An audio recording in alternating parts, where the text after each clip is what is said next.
week we are reading Ready Freddy Firehouse Fun. And it always, as always with Ready Freddy, it starts off, I have a problem. A really, really big problem. My class is going on a field trip at the fire station. At the end of the visit, the captain is going to choose 3 people to slide down the fire pole. I'm afraid to slide down that pole, but I don't want anyone to know, because then they will think I'm a baby. Let me tell you about it.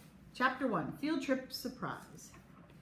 Boys and girls, said my teacher, Mrs. Wishy, please come and sit on the rug. I have a special surprise to tell you about. Cool, I said to my best friend, Robbie. I love surprises. Me too, Robbie said. I can't wait to hear what it is. We started to walk over to the rug, except for Max. As usual, he was running and not watching where he was going, and he bumped right into Chloe. And she went flying toward the carpet. Wah, wah, wah, she wailed as soon as she hit the floor. Mrs. Wishy came running over. Chloe, what happened? Max pushed me down. I didn't push you, you little baby, Max said. Oh, yes, you did, Chloe sobbed. No, I didn't. Yes, you did. All right, enough you two, said Mrs. Wishy. I think Max accidentally bumped into you. Yeah, that's right, it was an accident, mumbled Max.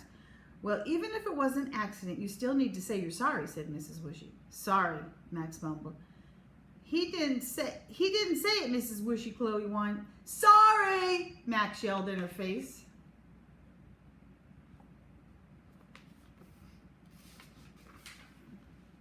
Max, that was not very polite, said Mrs. Wishy. Please do not yell in people's faces.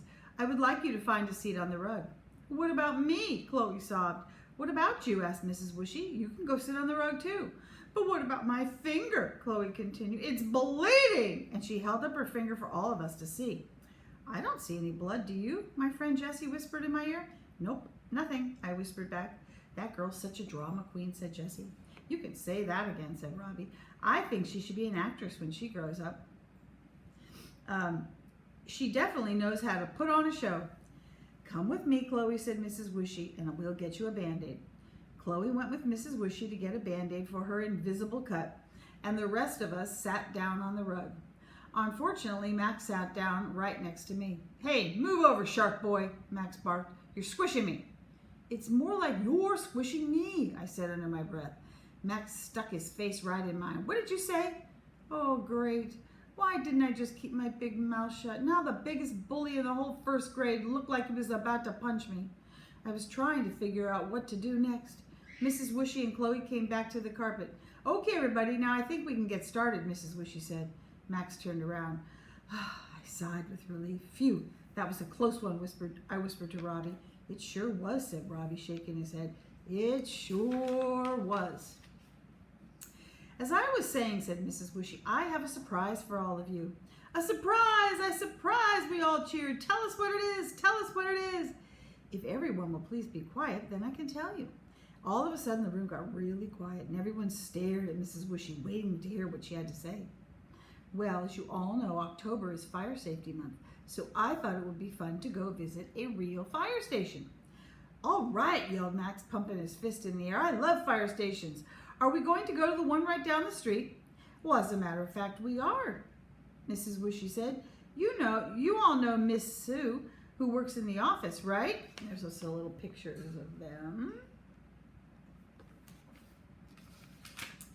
We all nodded. Well, her husband is the captain of that fire station, and he has invited us to visit the station and take a very special tour.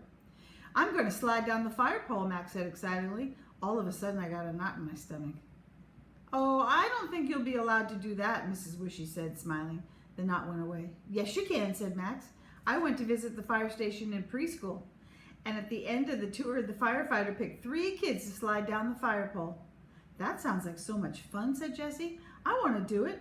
Chloe wrapped her arms around herself. Oh, I'm scared, she said, pretending to shiver. I don't want to do it.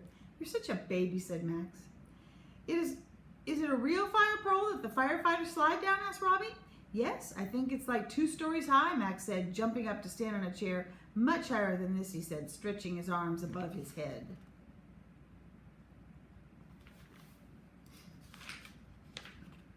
Max, get down off that chair right now, said Mrs. Wishy. We never stand on chairs. That is very dangerous. Max jumped down. Well, we'll see, said Mrs. Whooshy. I'm sure if it's true, then the captain is going to pick the kids who have been the best listeners and been on their very best behavior. I know I'm going to get picked, said Max. Yeah, right, Jessie whispered to me. But I'll bet you'll get picked, Freddie. Won't that be great? Yeah, great, I said weakly, trying to smile. The trip is tomorrow, said Mrs. Whooshy. Wow, they sure didn't give them much time, huh? They get only a day ahead. Let's see, the trip is tomorrow, said Mrs. Whooshy, so please bring this permission slip back to me in the morning, or else you won't be able to go. Maybe I could lose that slip on the way home, or be lucky enough to come down with the flu by the next morning. After all, my stomach was already in so many knots, I thought I was going to throw up. I really didn't want to slide down that pole. It was way too high up, and I was afraid of being that far off the ground.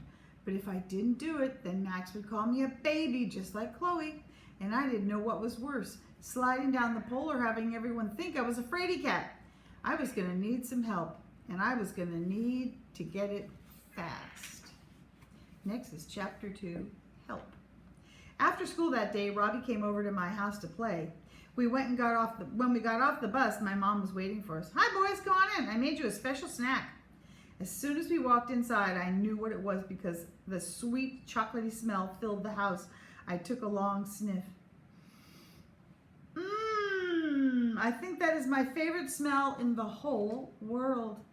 It smells really good in here, Mrs. Thresher, said Robbie. Thank you. Would you boys like some warm brownies and milk? That sounds pretty good. We threw our backpacks down and ran over to the kitchen table. Not so fast, boys. You need to go to the bathroom and wash your hands first, said my mom. We darted off to the bathroom and she called after us. And don't forget to use the soap. My mom is such a neat freak. She didn't fall for that old trick of just rinsing your hands off with water. She could tell from a mile away whether you had used soap. Robbie and I washed our hands and got back to the table just as my mom was setting down the plate of brownies. I leaned over and stuck my face in the plate and took a long whiff. Freddie, what are you doing? Said my mom. Please get your head out of the plate. And there he is, putting his head into the plate because it looks so good. But it just smells so good, I said, lifting my head and smiling. Well, I'm glad you like them so much, but don't you think Robbie wants your germs all over them? Yes, said Robbie. Why don't you just eat one instead of kissing it? We both laughed, and then I picked one up and I started shoving it in my mouth. Whoa, whoa, whoa, Freddie, slow down, my mom said. Where's the fire? Fire? What fire? I asked as a few brownie crumbs tumbled out of my mouth. Oh my goodness, said my mom. Freddie, where are your manners? Please don't talk with your mouth full. I took a sip of milk to wash down the brownie. Sorry, Mom. Is there a fire somewhere? Oh, no, honey, my mom said, laughing. Where's the fire is just an expression that means you're doing something really quickly, as if there is a fire and you have to get to it fast. Oh, I get it, I said, reaching for another brownie. Speaking of fire, said Robbie, our class is going to visit the fire station tomorrow. Wow, that's exciting, my mom said. I know, Robbie agreed, and some lucky kids might get to slide down the fire pole. Maybe you'll be one of the lucky ones, Freddie, my mom said as she winked at me. Oh yeah, really lucky, I thought. Suddenly, I didn't feel like eating anymore. I was starting to feel sick to my stomach. I stood up and grabbed Robbie by the arm. Come on, we've got to get outside. But I'm not finished with my brownie yet. Then take it with you, I yelled as I yanked him out of the door. What's your problem? Robbie asked as soon as we got outside. If I tell you, do you promise not to tell anyone else? I promise. You swear? I swear, Scout's honor, Robbie said, holding up his 3 fingers. I'm afraid of the fire pole, I whispered. You're afraid of the fire pole? Robbie said loudly. Shh, I said, covering his mouth with my hand. It's supposed to be a secret. I really don't need the whole neighborhood to know. Robbie nodded and gave me the okay sign with his fingers. I took my hand off his mouth. Why are you afraid of the fire pole? Oh, it's a little bright in here. I'll move over in a minute. Let's see, why are you afraid of the fire pole? Do you remember that night we snuck outside to look for nocturnal animals and I was swinging from a branch way up in the tree and I fell and broke my arm? How could I forget, said Robbie. Well, ever since then I've been afraid of being up high. Oh, so that's why you never want to climb the trees at the park or go in the monkey bars at recess, Robbie said. The only problem is nobody knows that that's the reason, and I'd like to keep it that way. If Max knew the real reason, he'd never stop teasing me and calling me a baby. I get it now, said Robbie. So what are you going to do tomorrow if you get picked? I have no idea, I said, shaking my head and sighing a great big sigh. I have an idea, said Robbie. You do? Yep.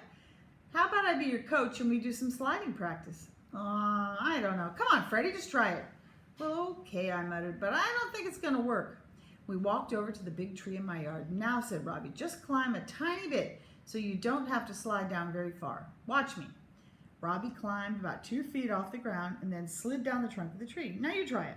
I climbed about as far as Robbie had gone and then I stopped. He's afraid to let go. Come on, Freddie, you can do it, said Robbie. I took a deep breath and I slid down. No problem. See, you can do it, said Robbie. Now this time just go a little higher.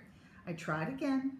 I climbed up the tree about 3 feet and I slid right down. That was awesome, Freddie, Robbie said, giving me a high five. This time, why don't you try climbing as high as that branch? But that's the branch I fell from, I said nervously. Just don't think about it. I know you can do it, said Robbie, patting me on the back. Go for it. I took a deep breath and slowly climbed the tree until I was as high as the branch. And then I froze. Come on, yelled Robbie. You can do it. No, I can't, I yelled back. Yes, you can. Don't look down and just slide. My heart was beating so fast I thought it was going to pop out of my chest. I closed my eyes and I started to slide, but when I was about halfway down, I lost my grip and fell to the ground with a thud. Robbie came running over. Freddie, are you all right? I lay on my back in the grass and looked up at Robbie. Thanks for trying to help, but I'm doomed, I said. I will never be able to slide down that fire pole, and everyone, including Max, will know what a fraidy cat I am. All right, next time we will read chapter 3, Where's the Fire?